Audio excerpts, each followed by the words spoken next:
Salut à tous, alors c'est Frédéric Delavie. Alors ce soir je voulais vous faire une petite vidéo pour revenir sur une découverte scientifique qui a été faite récemment par l'analyse génétique d'un squelette très ancien, un squelette d'ancêtre des Britanniques, qui est un squelette qui date à peu près de 10 000 ans et par justement l'évolution de la technologie, la capacité de par l'imagerie médicale, on va dire, la capacité de voir à peu près la composition de l'ADN, ADN très bien conservé parce que c'était dans un milieu humide, ils ont pu analyser un vieux squelette, un squelette britannique, un squelette anglais qui avait 10 000 ans. Et ils se sont aperçus que dans cet ADN, cette personne avait une peau foncée et avait les yeux clairs. Alors, c'est quelque chose que l'on sait sur les habitants du Nord.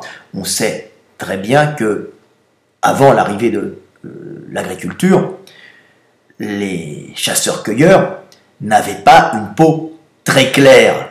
Mais là où il y a une escroquerie, c'est dans la reconstitution. Alors la reconstitution est une belle reconstitution au niveau de la forme, puisqu'ils ont repris le squelette, ce sont deux sculpteurs qui sont assez bons, mais pour faire le buzz, ils ont exagéré le côté foncé de l'individu et exagéré le côté clair des yeux pour donner à cet individu une allure de métis, une allure d'Africain aux yeux bleus. Tout ça, je ne sais pas dans quel but, mais dans un but de faire le buzz et de vendre et de mettre cette image un peu caricaturale d'un ancêtre en première page de tous les magazines et ainsi de se faire connaître. Alors, on va revenir sur Terre.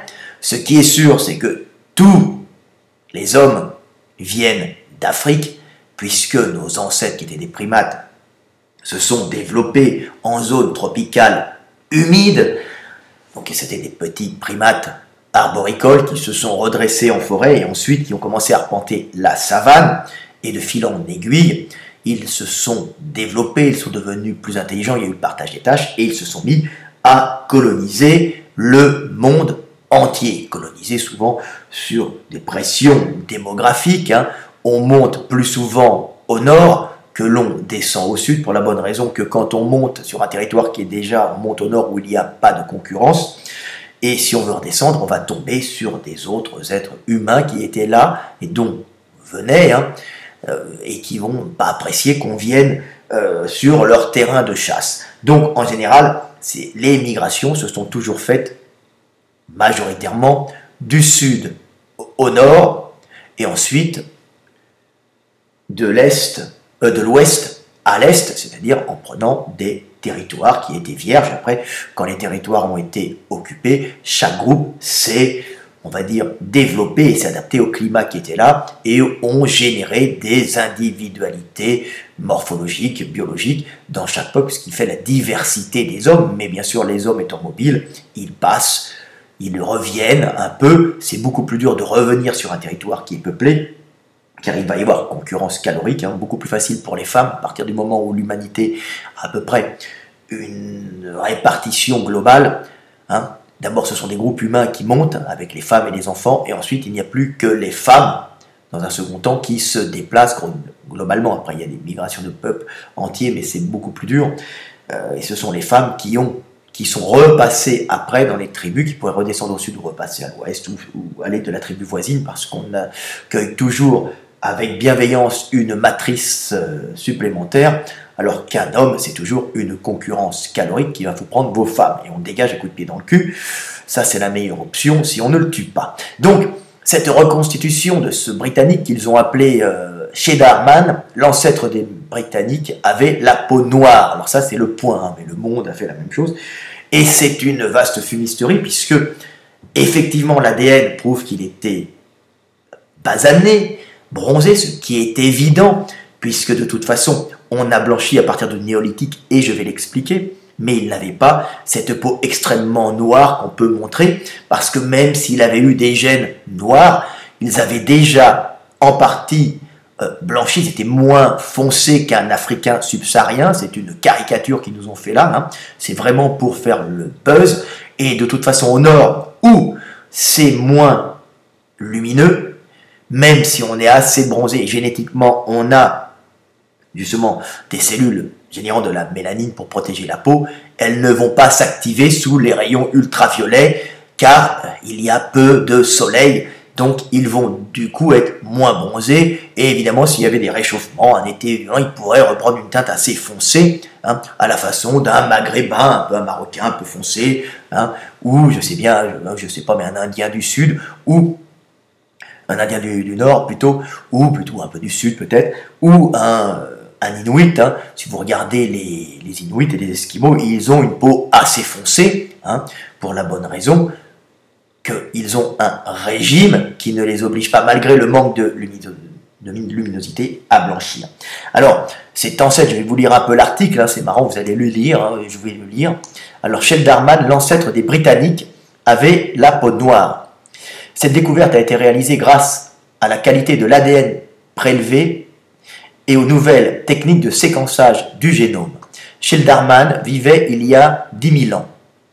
Alors on voit une très belle photo, je la mettrai en couverture de en petite image de ma vidéo, hein, qui était l'ancêtre des Britanniques, le premier homme britannique connu de notre ère, qui a vécu il y a environ 10 000 ans. Alors c'est un Homo sapiens sapiens, puisqu'il y a eu des peuplements avant Homo sapiens, hein, en Angleterre et dans toute l'Europe, puisqu'il y a les Néandertaliens, qui étaient aussi relativement clairs, ils avaient quand même blanchi, hein, et on a quand même 1 ou 2%, nous les Européens, de gènes néandertaliens, et il faut savoir que globalement on retrouve jusqu'à 6%, hein, de gènes, hein, on va dire de matériel génétique néandertalien répartis en fonction des populations, mais on est aussi néandertalien, on a hérité surtout de Néandertal, de nos adaptations, nous les Européens, au froid. Donc ce monsieur, Sheldarman, devait déjà avoir un métissage néandertalien important. Alors, il y a environ 10 000 ans, on révèle des caractéristiques inattendues. Selon son portrait dévoilé par l'équipe de chercheurs, connue sous le nom de Sheldarman, du nom des gorges dans lesquelles son squelette ont été retrouvés dans le sud-ouest de l'Angleterre. Cet homme avait la peau noire, les cheveux noirs bouclés et les yeux bleus. Alors, les cheveux noirs et bouclés, hein, c'était pas les cheveux vraiment crépus, c'était bouclé. On voit souvent les Vikings, hein, les Nordiques, qui ont les cheveux un peu ondulés, même des fois un peu ronds.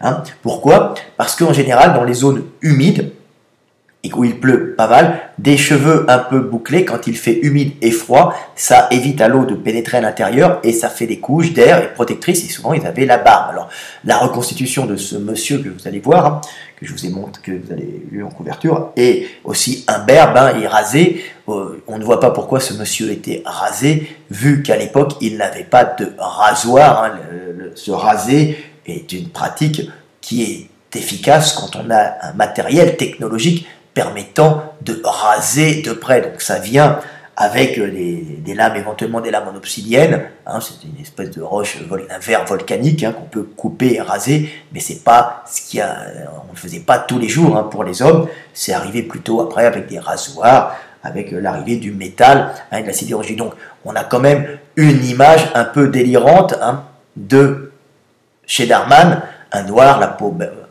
imberbe, hein, avec des cheveux longs frisés. Les cheveux sont à peu près pas mal, il devait ça se trouver être plus clair. Hein. Donc cheveux noirs bouclés et yeux bleus.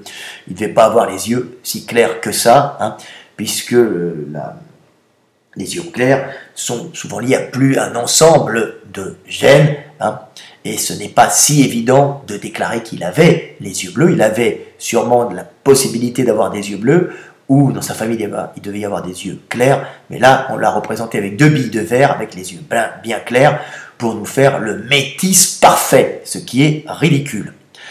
Alors, une reconstitution du visage de Sheldarman réalisée il y a seulement quelques années le montrait avec des cheveux noirs, mais avec la peau claire et les yeux marrons. Reconnaît Chris Stringer, directeur de recherche au Muséum d'Histoire Naturelle de Londres. Il est très surprenant de voir qu'un Britannique, il y a 10 000 ans, pouvait avoir une peau très sombre et des yeux très bleus, explique-t-il. Les découvertes ont été réalisées grâce à la combinaison de 2 facteurs, la qualité d'ADN prélevé particulièrement bien conservé pour le squelette, aussi ancien, et les nouvelles technologies de séquençage du génome mises au point ces dernières années. C'est très inhabituel d'obtenir un ADN d'une aussi bonne qualité, se réjouit la chercheuse Selina Brass, qui a percé un trou dans l'os temporal du squelette pour en récupérer une poudre et en extraire le matériel génétique. Le squelette a été découvert dans une grotte, les conditions y sont constantes, l'air frais et sec, ce qui a permis d'éviter que l'ADN se dégrade. C'est vraiment de très bonnes recherches, on voit qu'il n'était pas clair non plus, hein. Ça on le sait, hein. On sait très bien en regardant les populations de chasseurs-cueilleurs, vous regardez les Amérindiens, on les appelle les peaux rouges, hein. Ils ont une peau relativement brune parce qu'ils ont un régime alimentaire qui ne leur permet pas d'avoir une peau blanche et qui ne favorise pas, on va dire, les peaux blanches parce qu'ils ont assez de vitamine D dans la nourriture qu'ils prennent, donc les abats des animaux, hein, ou les poissons, la peau des poissons, qui contient assez de vitamine D pour ne pas avoir la peau qui blanchit pour compenser le manque de vitamine D en la synthétisant à partir du rayonnement solaire. Donc je termine le texte, hein, parce que le texte bouge un peu. Voilà, c'est Selina Brass qui a percé un trou dans l'os. Le squelette a été découvert dans une grotte, les conditions y étaient bonnes. Donc ensuite, un scanner complet du crâne du squelette, grâce aux informations obtenues à partir d'un scanner complet du crâne du squelette, 2 modélistes néerlandais ont réalisé un portrait en 3 dimensions. Leur portrait est bien fait, hein. Il connaît l'anatomie, qui fait de la reconstitution aussi, c'est parfait, il n'y a rien à dire, hein. Pour tenter de figurer à quoi ressemblait l'ancêtre britannique Sheldar Mann. Il faisait partie d'une population de chasseurs-cueilleurs qui a migré du Moyen-Orient vers le nord de l'Europe après la fin du dernier âge glaciaire. Aujourd'hui, environ 10% de la population britannique blanche possède un ascendant lié à ces chasseurs-cueilleurs. Son squelette est exposé au Muséum d'histoire naturelle de Londres. Bien sûr, nous savons qu'il y a eu des habitants ici depuis au moins 1 million d'années. Voilà, très bien, l'article au moins le précise, hein. Précise Chris Stringer, mais depuis les dernières ères glaciaires, il est le premier homme connu de cette période d'occupation constante de la Grande-Bretagne.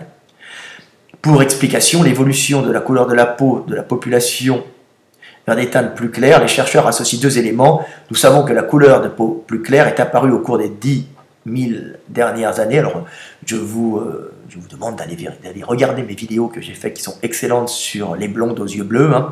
Vous comprendrez pourquoi on a blanchi, avec l'invention de l'agriculture et la modification des régimes alimentaires, plus pauvres en vitamine D, explique-t-il.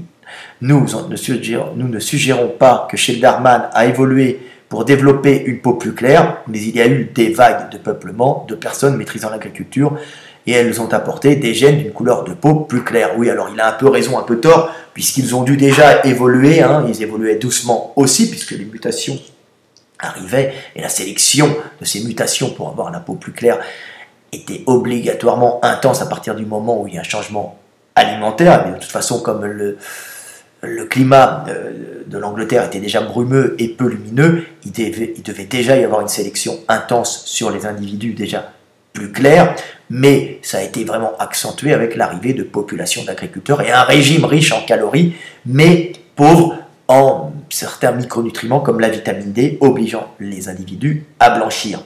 Donc on peut voir que la reconstitution est exagérée, hein, il devait être barbu déjà, il ne devait pas avoir la peau si foncée parce que même s'il avait des gènes pour la peau, une peau brune, il faut savoir que la faible luminosité fait qu'il ne va pas bronzer et que les Africains qui me regardent savent très bien qu'un Africain qui arrive en Europe, même si les Européens ne s'en aperçoivent pas, il blanchit quand même parce que l'Africain bronze. Ouais, bah oui, comme chez Darman qui devait bronzer, et il n'avait pas souvent le temps d'être bronzé, donc il devait être beaucoup plus clair que sur la photo, et puis il ne devait pas avoir ses yeux si bleus qu'il faut contraste. On voit bien que c'est justement pour faire le buzz, ils ont tout exagéré pour montrer qu'on était brun. Alors on était brun de peau, on était basané, mais sûrement pas aussi basané que ça, si on veut voir à peu près ce que ressemblaient nos ancêtres, hein, qui ont colonisé l'Europe. Hein. Il faut savoir qu'ils étaient quand même métissés à Néandertal en partie, puisqu'il y a eu au moins du métissage. Néandertal n'avait pas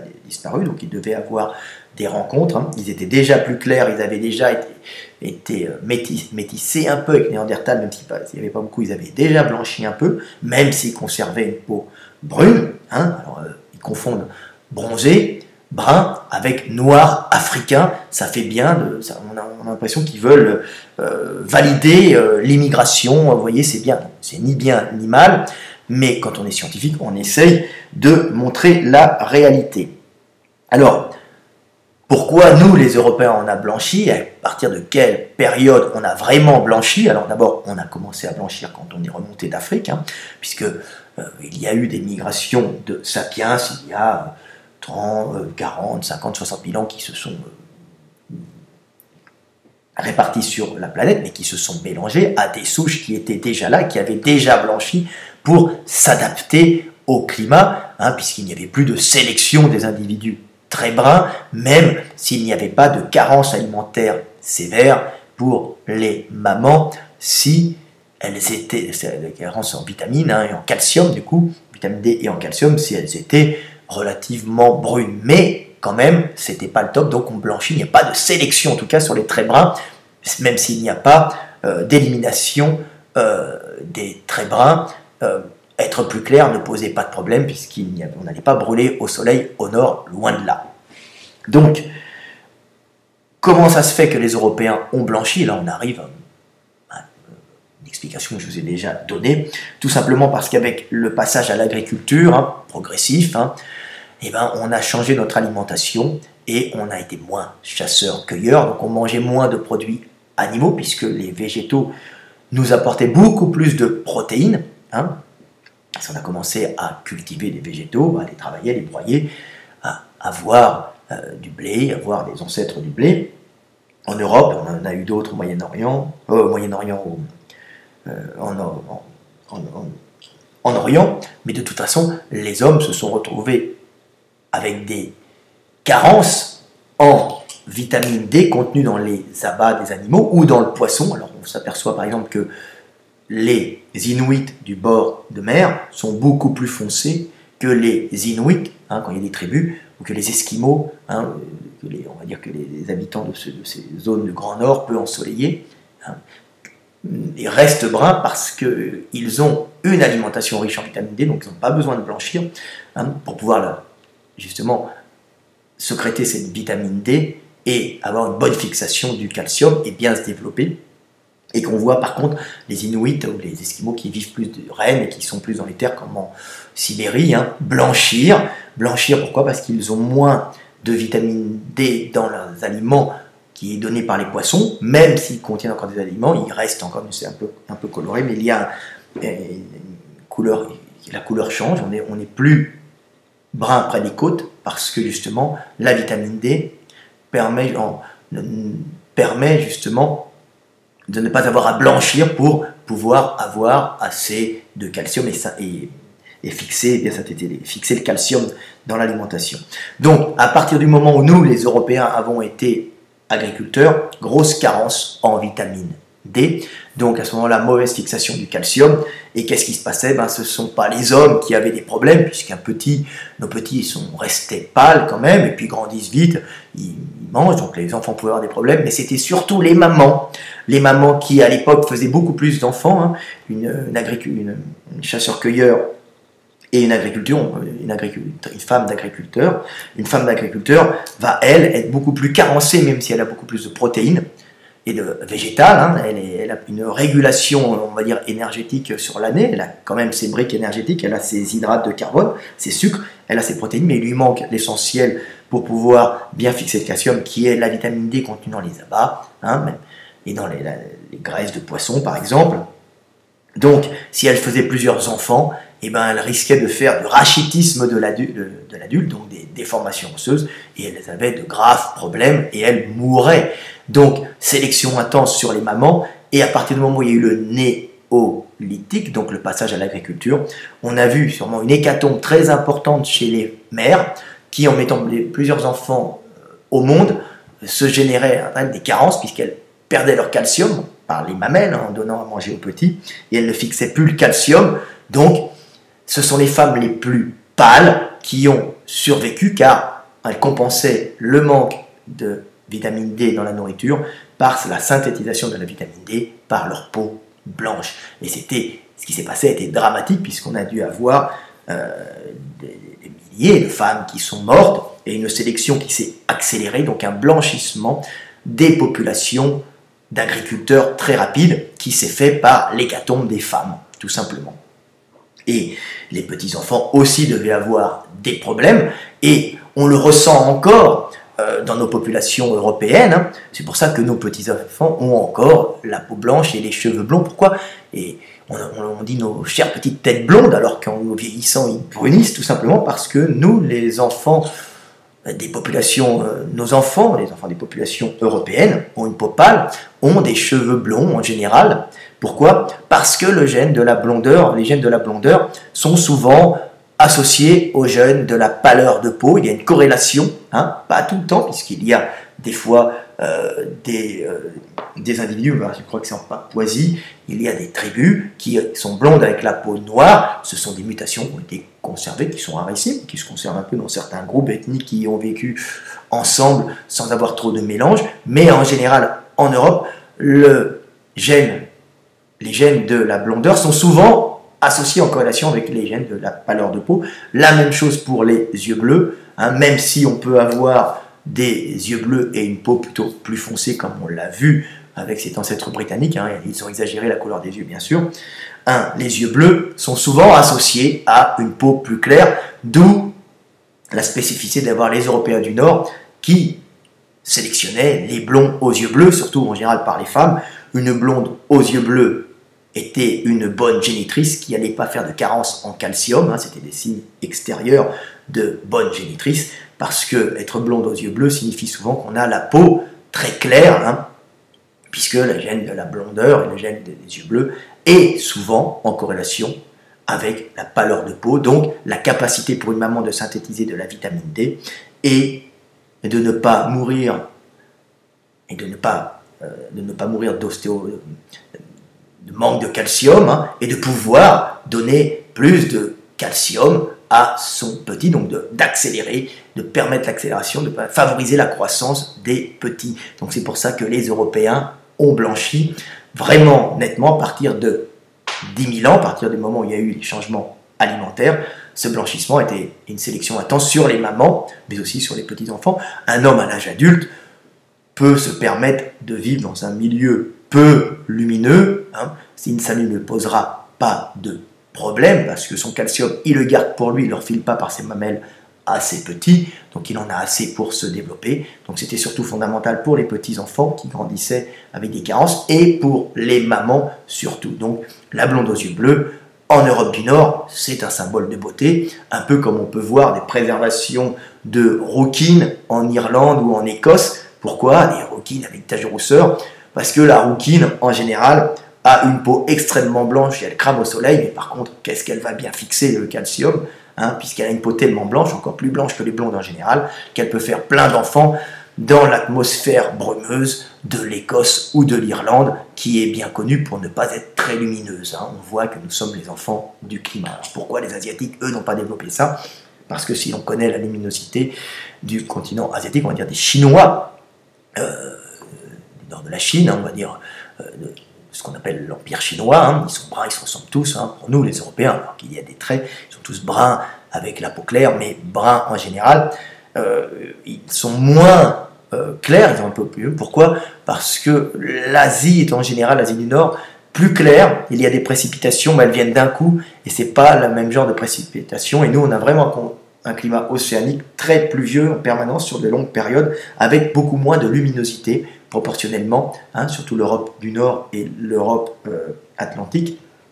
Donc, on se retrouve avec des individus, des sélections de blancs aux yeux bleus, hein, les Vikings ou de rouquins, comme les Irlandais ou les Écossais, qui étaient, en fin de compte, des adaptations à des climats brumeux. Et on peut voir que Néandertal, on a retrouvé des gènes rouges chez Néandertal, oui, parce que Néandertal vivait pendant une période glaciaire, et Néandertal avait relativement blanchi, il n'était pas tout blanc, hein, il restait un peu basané, mais le climat faisait quand même qu'il avait pas mal blanchi, et qu'une peau blanche était tout de même un avantage pour les mamans, pour faire des bébés, même comme chez Narman, hein, il était sûrement moins foncé qu'il est représenté, on est plutôt dans le politiquement correct.